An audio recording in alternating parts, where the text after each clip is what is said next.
올리팬스에 가면 제 성관계 영상이 정말 많습니다. 부부 사이에서 성관계 한 그 영상을 부부가 올리는 경우도 있고, 올리팬스에 음란한 영상을 올리면 바로 처벌 대상이 되는 거죠.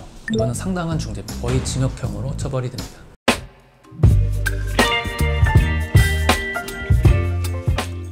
안녕하세요, 임태호 변호사입니다. 최근에 이제 가수 박재범 님이 자기 영상 홍보를 위해서 온리팬스에다가 게시물을 올렸습니다. 근데 온리팬스는 사실 이제 많이 알려져 있지는 않지만 음란물이나 아청물도 올라오는 곳이라고 해서 많은 분들이 이게 도대체 어떻게 된 일이냐, 올리팬스가 뭐냐, 나도 올리팬스에서 가입해서 시청을 해도 되냐 라는 이제 반응들이 나오고 있습니다. 이제 올리팬스가 어떤 곳인지, 이곳에 이제 영상을 올리거나 시청하면은 어떤 법률상 리스크가 있는지 설명드리겠습니다. 온리팬스는 구독자들의 자금을 받고 크리에이터들이 특정 유료 콘텐츠를 제공하는 정기구독형 크라우드 펀딩 플랫폼입니다. 유튜브와의 차이는 그 19금 영상을, 그러니까 음란한 영상들도 자유롭게 업로드하고 시청할 수 있다는 점이고요. 그리고 크리에이터가 유튜브에서 얻는 수익과는 좀 비교도 안 되는 그런 수익을 얻을 수 있다는 점입니다. 우리나라에서 성인 방송을 하시는 분들도 온리팬스로 넘어가시는 분들이 많다고 해요.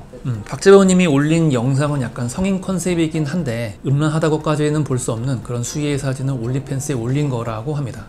사실은 이제 앨범 홍보 목적인데 전 세계의 성인들에게 직접 노출되는 것이라서 제가 볼 때는 상당히 진보적인 홍보 수단을 택했다고 평가할 수 있겠습니다. 근데 이 올리팬스라는 플랫폼은 이제 성인들이 주로 이용을 하긴 하는데, 그래서 이제 음란물도 많이 유통되고 있지만 실은 여기서 아청물도 유통되고 있다라는 점에서 좀 문제가 있습니다. 이제 올리팬스에 가면 노출 영상 정도는 수위가 높은 것도 아니고 사실 성관계 영상이 정말 많습니다. 포르노 사이트라고 보시면 돼요. 적나라한 성관계 장면이 그대로 업로드 되어서 그것을 볼 수가 있습니다. 그리고 이제 여기 올라오는 영상들은 다 크리에이터가 자기 영상을 직접 이제 촬영한 것들을 올리거든요. 그래서 이제 부부 사이에서 성관계 한 그 영상을 부부가 올리는 경우도 있고, 또는 이제 결혼한 사람이 아니라면 다른 사람과 성관계한 그 영상을 동의를 받아서 촬영을 한 다음에 그걸 이제 그대로 올리는 경우들도 있습니다. 이런 방식으로 사실 이제 큰 돈을 벌게 되는 겁니다. 근데 아직 우리나라 경찰청에서 이 올리팬스 사이트 자체를 검열하고 있는 것 같진 않아요.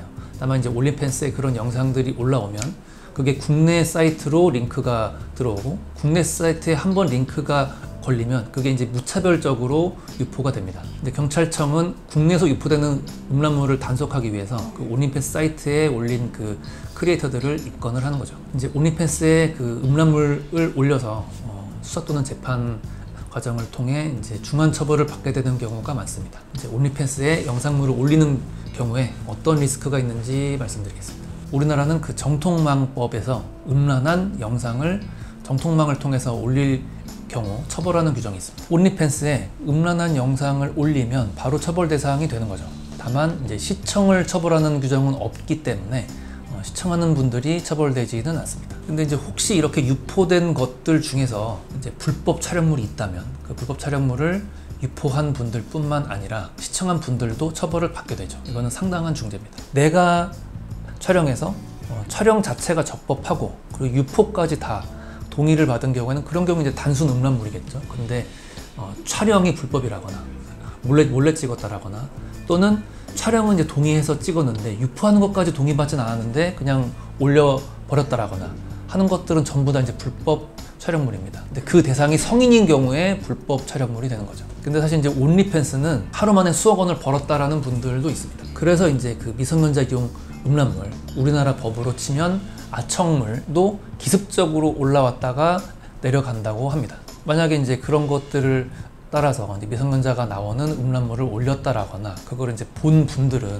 우리나라 법으로 이제 아청법이 적용이 되는데, 사실 온리팬스는 이제 제작보다는 유포 위주잖아요.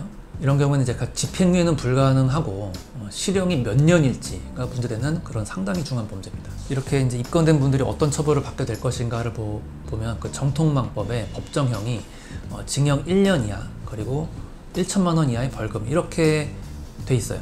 보통 이제 하나만 올리고 바로 걸리는 분들은 없고, 여러 개를 올렸다가 한 4, 5개월 뒤 또는 한 1년 뒤에 입건이 됩니다. 그러면 이제 영상물 하나 올릴 때마다 하나의 죄가 성립하는데 수개 또는 수십 개를 올리면 그만큼 가중처벌이 될 수 있겠죠. 벌금형으로 처벌되는 경우는 없고 거의 징역형으로 처벌이 됩니다.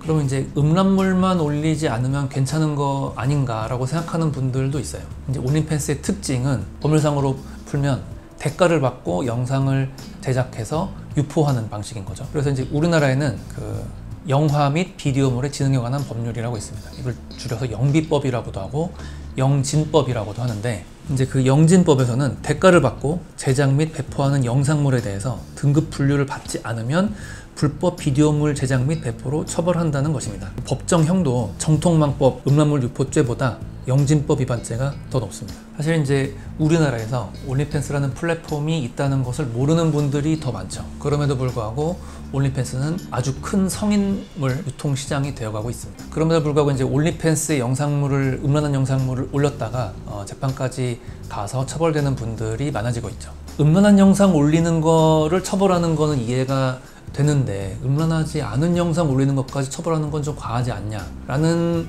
의견도 있고요. 심지어는 이제 음란한 영상을 올리더라도 이게 어차피 다 대부분 외국인들이 보는 거고 외화를 벌어오는 건데 이게 전부 다 전면적으로 금지하는 것은 좀 맞지 않지 않냐, 좀 제한적으로만 규제를 하는 게 좋지 않겠냐라는 의견도 있습니다.